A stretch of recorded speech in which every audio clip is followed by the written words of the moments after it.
dans un premier temps, lorsque les kamikazes ont commencé à s'infiltrer sur notre territoire, il s'agissait de mettre un filet protecteur pour intercepter grâce au renseignement ces kamikazes-là et de démanteler tous les réseaux logistiques qui soutenaient ces kamikazes-là dans leur avancée vers les grandes villes de la province de l'extrême nord.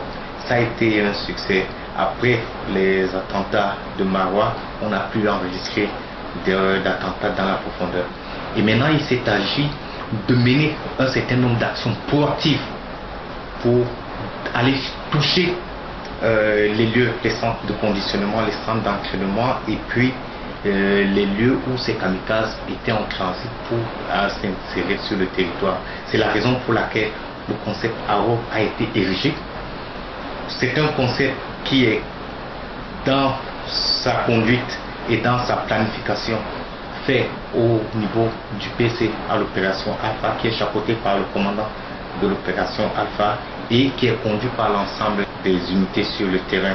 À la suite de ce concept ARO, il y a eu une déclinaison au niveau des responsabilités et on a créé le concept de Blue Pipe qui est aujourd'hui à sa deuxième édition, qui fait la part belle aux commandants de zone qui planifient à leur niveau des opérations de portée limitée à 2-3 km au-delà de la frontière et qui les conduisent avec certes l'appui des officiers de l'état-major de l'opération Alpha, mais sur des objectifs qui sont à une portée allant entre 1 et 5 km à l'intérieur.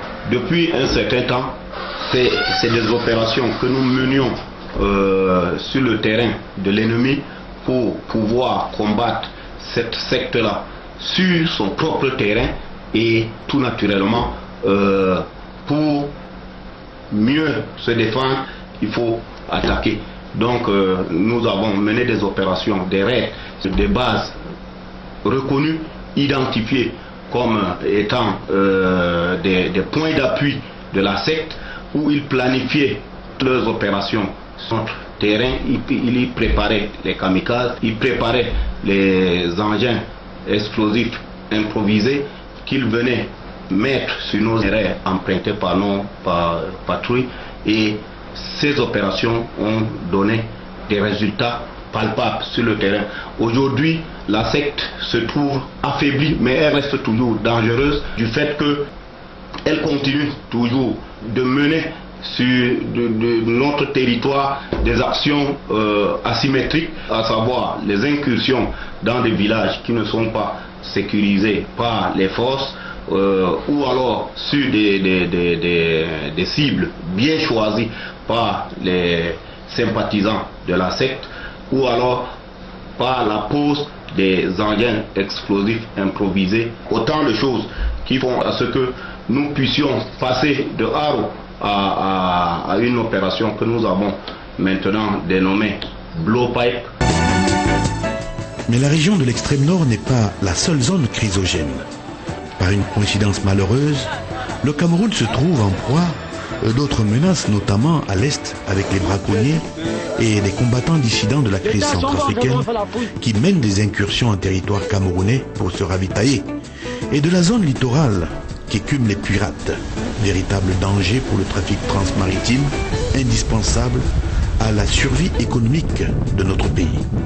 Sur tous ces théâtres, nos forces veillent. L'action de l'État en mer, qu'est-ce que c'est? C'est l'exercice de la souveraineté de l'État en mer. En fait, c'est un terme générique qui englobe tout ce qu'un État entreprend pour assurer sa souveraineté en mer et l'exécution des lois nationales et internationales sur des espaces maritimes qui tombent sous sa juridiction. La dissuasion classique et préventive veut que nous prenions toutes les mesures avant pour que l'ennemi ne puisse pas mettre pied dans notre dispositif. Et je crois que c'est une bonne chose d'avoir pu prendre toutes ces mesures. Et aujourd'hui, nous pouvons vous dire que nous pouvons parer à toute éventualité, les assaillants ou alors les terroristes. Aussi bien qu'à Amchide, Kerawa, Achigacha et Fotokol, la menace presse également plusieurs autres zones, Boubandjida, Garwaboulaye, Kenzo et les nombreuses criques de Bakassi. Dans la zone littorale, la combinaison défensive entre la marine nationale, qui protège la zone hauturière, et le BIR Côte, qui s'occupe de la zone côtière, a produit des résultats dont on peut être fier. Les eaux littorales camerounaises sont les moins criminogènes du golfe de Guinée. Les quelques pirates qui s'y sont aventurés ont reçu des accueils peu amènes de cerbères soldats, défenseurs de l'intégrité nationale. La région Est demeure un point sensible de notre pays. Plusieurs fois, des rebelles ont cru qu'ils pouvaient y pénétrer allègrement pour s'approvisionner. Bien mal on a pris à ces aventuriers, ainsi qu'aux preneurs d'otages qui se sont vus une fois pistés en profondeur par des éléments du GIGN et neutralisés. Garwaboulaye est devenue une véritable forteresse, point tournant de la frontière Cameroun-RCA. Depuis 2013, lorsque le chef d'État a décidé de l'activation de la 11e brigade, cette partie de notre pays connaissait d'énormes problèmes. Sur le plan économique, les marchés, tout était à l'arrêt. Les écoles étaient fermées, les autorités administratives étaient pratiquement en débandade dans tous les arrondissements frontaliers. Actuellement, on a lancé une opération de récupération des armes dans le cadre de la lutte contre la prolifération des armes de guerre. Nous sommes aujourd'hui à plus de 100 armes de guerre récupérées, à plus de 100 000 munitions de guerre et de grande chasse récupérées. Je peux vous rassurer, ce n'est pas encore le paradis, c'est vrai. Nous continuons le combat, nous continuons la lutte pour ramener complètement la paix dans ce pays. Notre combat continue dans le cadre 1 de la lutte contre les coupeurs de route, parce que ça existe encore. Notre combat continue dans le cadre de la lutte contre la prolifération des armes de guerre et les armes de grande chasse. Le deuxième aspect de notre mission, c'est la sécurisation des projets structurants. Vous savez que ces projets tiennent à cœur le chef de l'État dans le cadre de l'émergence de notre pays en 2035.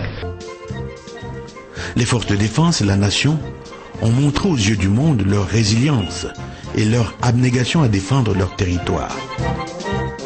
Le chef de l'État, en sa qualité de chef des armées, a apporté l'élément psychologique et moral le plus important aux troupes par ses témoignages de satisfaction, ses actes d'encouragement et un management pertinent de la situation.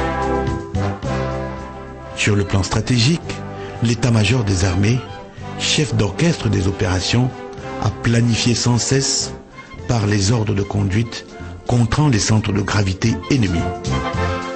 Enfin, sur le terrain, les niveaux opératifs et tactiques des opérations Émergence et Alpha ont présenté une cohérence qui garantit une proche victoire.